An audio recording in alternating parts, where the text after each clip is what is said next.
Ask a Priest Live. Guided by the Holy Spirit and honoring the magisterial teachings of the Church. Faithful Catholic priests answering questions for believers and those seeking truth. Ask a Priest, because Father knows best. And now, your host, Jordan Pacheco.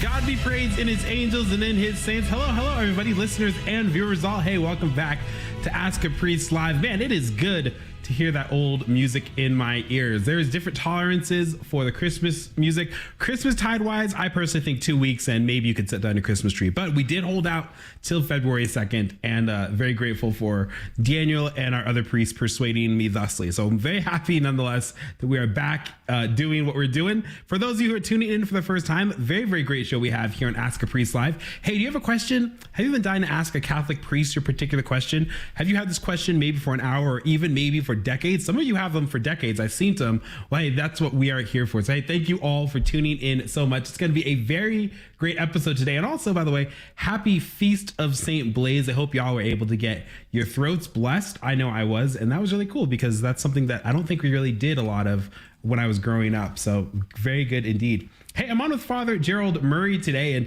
he is an absolutely great priest. Not only is he out there in the archdiocese rather, of New York, but he is a canon lawyer extraordinaire. In fact, for those who are familiar with Father Murray, we actually had a very great episode with him all about canon law, and it was a very, very well received. Father, you hold some of the most popular videos in our highlights when it comes to Ask a Priest Live, so I'm very happy that you're back with us again.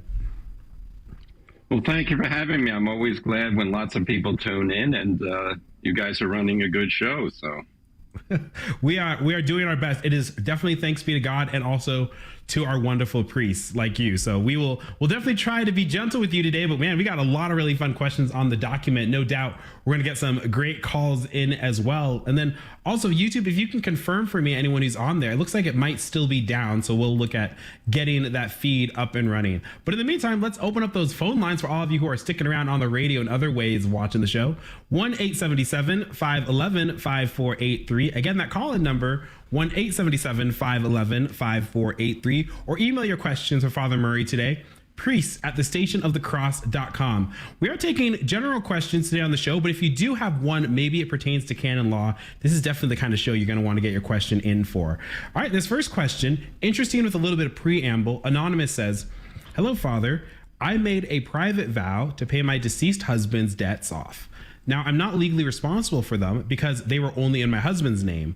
I read that what I made was a private real vow and that the companies now have acquired a right to the debt money because I made the vow. Now, these organizations don't know I made the vow, but as I understand it, by making the private vow, they automatically have a right to the money. I read that I can't get the vow dispensed by a local priest. Is there anyone with ecclesial authority to dispense the vow, or can it not be dispensed by anyone at all?" Well, that's a very good question, because a vow ordinarily is made in the church in a public way in the presence of a legitimate authority to receive and confirm the vow. If you made a private vow and it was never written down or expressed, recorded, then it's not really a legal act. It's a thought that you have, and your intent is to bind yourself, but it was not confirmed in any way. Private vows are different than public vows by their nature, but nonetheless, they are not subject to the same level of responsibility, because they are made by you based on some act and circumstance that you have decided requires you to do that.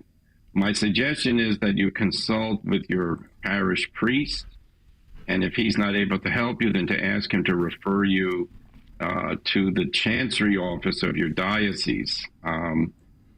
Based on what you've told me, I think it's doubtful that you're required to pay the debts of your husband for which you say you have no legal responsibility. I don't know whether the estate of your husband has legal responsibility, which you may be the administrator of the estate, whether the estate has already been settled. So those are other questions. But yeah, in order to have a complete and full answer, I recommend you start with your parish priest, and if necessary, seek to speak with someone at the chancery. Father, what would exactly qualify for a legitimate private vow? I think that the example sometimes I think of is you have a soldier in a foxhole who vows that, God, if I get through this battle, I'll be a better man or something like that. Is that an example of something that's more legitimate, or what would be?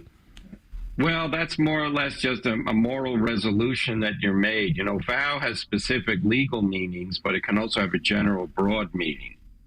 So, yeah, I mean, a promise to fulfill your duties better is, is a general wish or desire. A vow having a specific end to it, according to something in the church, such as I vow poverty, I vow celibacy or chastity, obedience, things of that sort. Those are regulated by canon law and have formalities in public nature in order to be enforceable and obligatory. 1-877-511-5483.